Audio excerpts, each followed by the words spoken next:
Cuando un hermano peca, debemos reprenderle con amor para apartarlo del pecado. Cuando no quiere escuchar, entonces se debe buscar a otro hermano o dos hermanos, y si todavía no se convence de su falta, es necesario decirlo a la iglesia. Jesús nos enseña a proceder de este modo. Mateo 18, 15, 18. El consejo de la iglesia debe obrar de acuerdo con lo enseñado por Dios en su palabra, porque es una congregación cristiana. No se puede admitir el pecado. Pablo, escribiendo a la iglesia de Corintios, donde se daba el caso de un hombre que vivía en adulterio, les dice: quitad pues a ese perverso entre vosotros. 1 Corintios 5:13. Ante la enseñanza de este y otros versículos, el consejo de la iglesia se ve obligado a apartar de la iglesia a aquellos que viven en pecado público y son un escándalo para el buen testimonio de la obra de Dios, y lo mismo si se trata de falsos maestros. Pablo aconseja a Tito: rehúsa hombre hereje, y después de una y otra amonestación. Tito 3:10.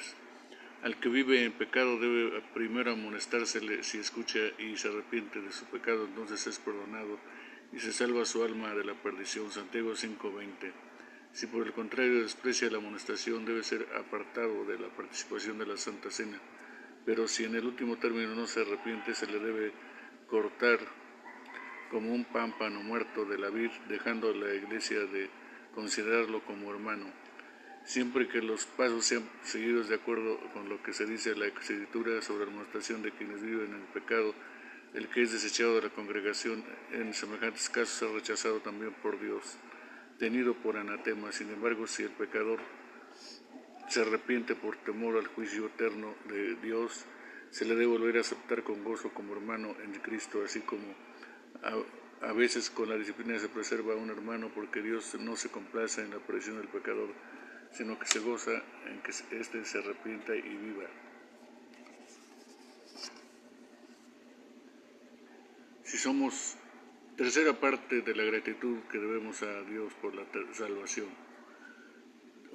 Pregunta 86. Si somos librados por Cristo de todos nuestros pecados y miserias, sin merecimiento alguno de nuestra parte, sino por la misericordia de Dios, ¿por qué hemos de hacer buenas obras?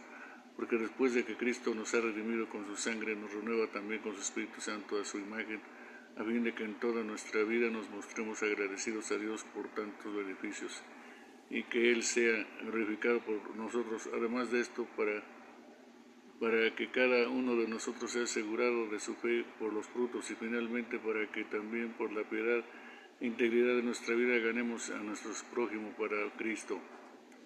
Romanos 6:13. Luego no pueden salvarse aquellos que, siendo desagradecidos y perseverando en sus pecados, no se convierten a Dios de su maldad de ninguna manera, porque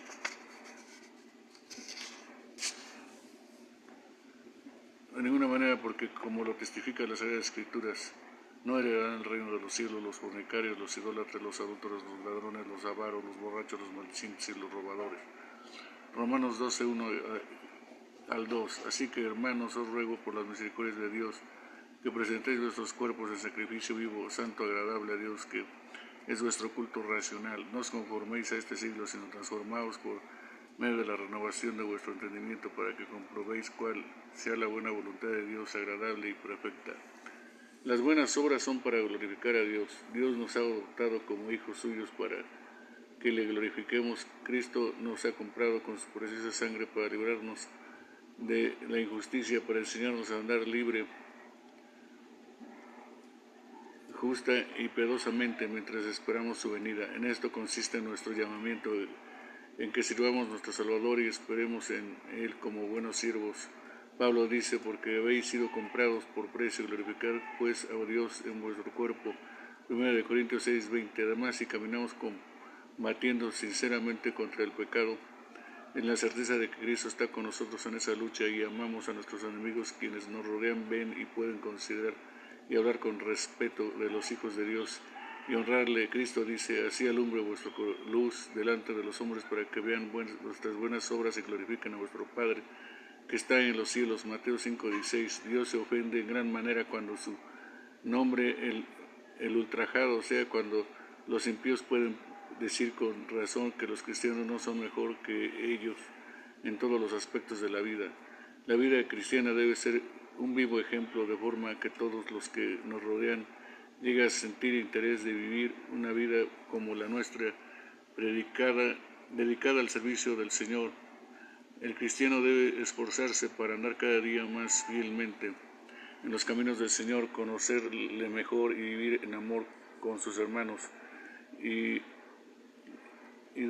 dominar sus pasiones y permanecer en el camino que ha emprendido. Para ello será necesario luchar contra el hombre viejo, aunque lleve muchos años de vida cristiana. Sin embargo, quien convierte al hombre en un